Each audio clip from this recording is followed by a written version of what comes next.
Well, Warrior, here we are at the end of the week, and I have to weigh in. I haven't had a chance until now about one Sean Combs. I know everybody is basically talking about it, everybody has an opinion about it, but I want to share with you a couple of thoughts. I've been busy all week counseling victims and survivors of the sex trade, prostitution, also doing a lot of media work with Nancy Grace about Sean Combs. You know, usually I call him Dirty Diddy, but I'm finding none of this funny. But I want to explain a few thoughts that I'm not hearing many other people say, and I have been telling Nancy Grace this all along. We covered the trial for 8 weeks and finished the last show today, so it'll be on Thursday, July 3rd. And I advise all of you to go to Crime Stories with Nancy Grace on Merritt Street Media. Here in New York, it's Channel 18. Look it up. Go to Merritt Street and find out where it is in your neighborhood. You can also, though, listen online. Why I'm telling you all this is because she extensively covered it for 8 weeks. That is a warrior's move. Every facet, upside down, inside out. And no other media outlet really did that. They did, of course, cover a little bit here and there. But here's what I said all along that I want you to understand, and I want the justice system, that's another program to understand. But I've come to the conclusion that the public, society, and the justice system do not understand sex trafficking. They do not understand the actual meaning of it. You know, force, fraud, coercion, that's all we ever hear, right? That's the meaning of it. But there's so much more to it. There's trauma bonding, there's trauma, there's sexual servitude. And we have to have a new way understanding, and we have to have lawyers. They don't understand. After all, they're just doing their jobs right now. They're saying, you know, Sean Combs was overcharged. A lot of lawyers are saying these weren't the right charges. I mean, there was nothing with domestic violence. How about drug trafficking? We certainly saw a lot of proof with all these drugs being flown around, given out, all kinds of stuff going on there. And then also we had guns. How about gun trafficking? Guns with the numbers filed off. So there's all kinds of things we didn't hear, we didn't see. And frankly, the consensus is by the lawyers that the charges were wrong. The charges were overcharged. So when this outcome came yesterday, many people were very, very shocked. Very, very shocked. If you work like I do, or you are a victim or a survivor of any of this sexual abuse, it is the most shocking feeling to see somebody like a Sean Combs, a man of power, wealth, celebrity, right, sprinkle his little Diddy dust all over and take people in.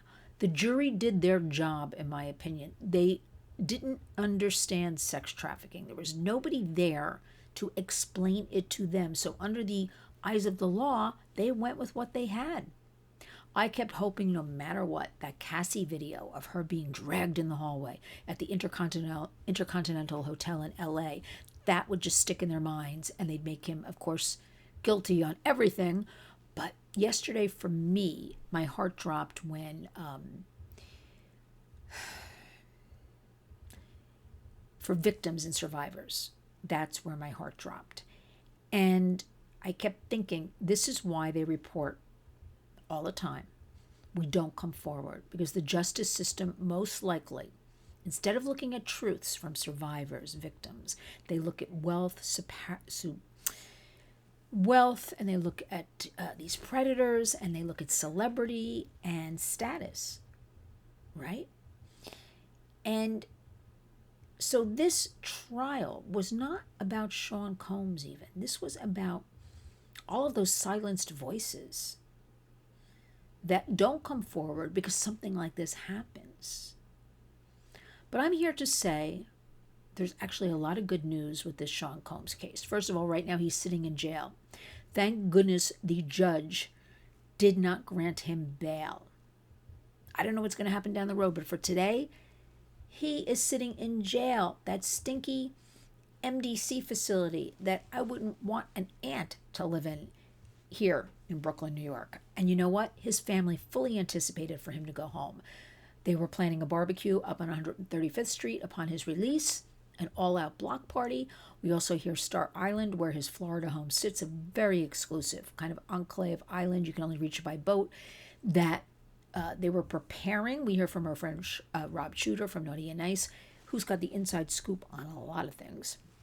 That they hired additional security, and his family was flocking there. And guess what? The judge kept him in jail. No bail. So that is something good. We got to look at the good we have out of this. Second, sticking to the charges of the Mann Act in the case of Cassie Ventura and also Jane Doe, meaning over state lines to engage in prostitution. Now, each of those charges holds up to 10 years. That could be 20 years. The feeling, talking to people behind the scenes and lawyers, is he will be given a light sentence. First-time offender. Can you believe it? He's been running around New York causing crime and trouble for decades, but this is his first time he was arrested. Top like 3 to 5 years, but it could be something like 21 months with time served, which is about 10 months now. Doesn't matter. Still, he's a criminal in federal court. So he didn't get away with anything. He's a criminal. That will be on his record forever. Second of all, he is sitting in jail. Makes me so happy. This offender. But I want to get back to how much that survivor, that victim who's sitting alone today, and all of those of Diddy and his accomplices, see, I'm exhausted from talking about this, accomplices, and they never came forward. They never reported it out of fear, retaliation, and out of the justice system does not believe them. I understand. I think the jury did let victims and survivors down. That's my personal opinion. But then again, it's not their fault because society does not have a clear picture on what sex trafficking is. Lawyers don't have a clear picture. We need a reform in the justice system as far as definitions, as far as bringing in more psychologists to understand. I don't care, Cassie took all this money. Apples and oranges means nothing to me. Was she brainwashed? Was she in fear for her life? Is it the only thing she knew, so psychologically she kept going back to it? There's a lot of different ways to go with this. It's a very complex issue. But for now, it is a teachable moment. It is a moment where everybody seems to be talking about Sean Combs, which I think is a good thing because we're then talking about sex trafficking. We're then talking about victims. We're talking about survivors, and that's a good thing. So now, we at the Warriors, we are going to take up the mantle of making sure, like I've been preaching for 8 weeks now, to educate better about the true meaning of sex trafficking, and we're going to reform society. We're also going to reform the justice system and start talking more about that. We need an overhaul of the understanding of what all this is. But as far as this trial goes, we have sentencing, which will happen in the beginning of October. For now, he is in jail. And you know what? It's so shocking to me that outside of the courtroom yesterday, people were celebrating and dousing themselves with baby oil. Women were taking their tops off. But you know what? Those were probably paid Diddy disciples. Society, nobody wants this. Everybody's horrified by that behavior. You will never forget the video of Cassie. And you'll never forget that now, legally, Sean Combs is a pimp. He is a trafficker. He is a liar. I don't know when it'll happen. Could be 2 years, 5 years, 10 years from now. An offender like this, a monster like this, will reoffend. Because in his eyes, despite his courtroom antics of namaste, his little collegiate sweater he was wearing, carrying books of self-improvement, a Bible, not opening his mouth, nodding and smiling at people, he's an actor. And we know those who offend and have not been held accountable continue with their predation. He will offend again. I don't know when. I can guarantee it's going to happen. We're going to keep an eye on it for you. But join the Warriors. Understand we will work harder to educate you about what is sex trafficking, because after all, we don't want it to happen to you, your child, your grandchild, or anybody you love. So join us, because remember, our hashtag is Community Creates Change. And we are working very hard to do all of this. These are difficult issues. These are complex issues. But you know what?